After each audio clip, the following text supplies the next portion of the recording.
ndërsa tira e tokës bovin, rretokëtimi I ndodhjes nga plastika është kthyer sërish në fokus global. Si një ndër prodhuesit dhe konsumatorët më të mëdhenj në botë të produkteve plastike, vitet e fundit Kina ka promovuar vazhdimisht fushata e saj të rretokëtimit të plastikës, duke rezultuar në një sër ndryshimesh të dukshme, që nga politika deri në jetën e përditshme. Në nivelin e politikave, Kina po përmirëson vazhdimisht kufizimet për produktet plastike një përdorimshme.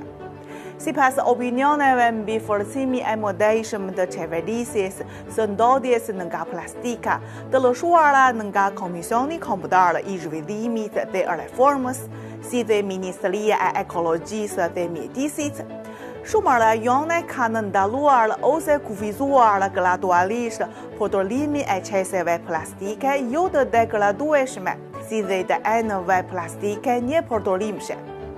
Në të njëjtën kohë, rregulloret përgatëse përpunohen vazhdimisht rreth fushave kryesore, si tregtia elektronike, shpërndarja e ushqimit dhe shpërndarja ekspres.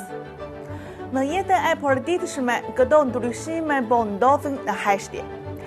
Në platformat e shpërndarjes së ushqimit, opsioni nuk duhet takëm, por bëhet gjithnjë e më popullor. Në qendrat tregtare dhe supermarkete, qeset plastike në përgjithësi I nënshtrohen një tarife.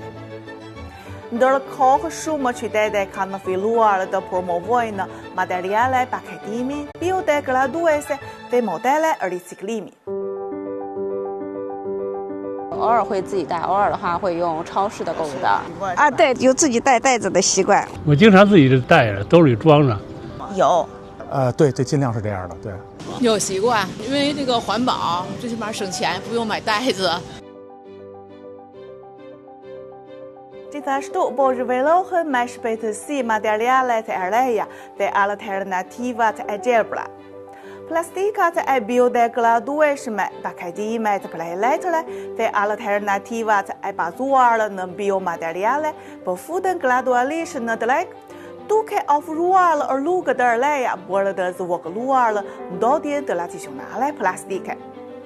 Megjithatë, ekspertët theksojnë se ky transformim ende përballet me sfida të tilla, si kostos e larta dhe një sistem jo I përsosur riciklimi.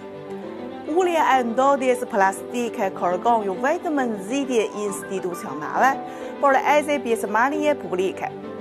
Nga përdorimi I çantave personale të bazarit deri tek zgjedhja e patakëm, kur porosisni ushqim për të marrë me vete, çdo zgjedhje e vogël kontribon në mbrojtje e mjedisit.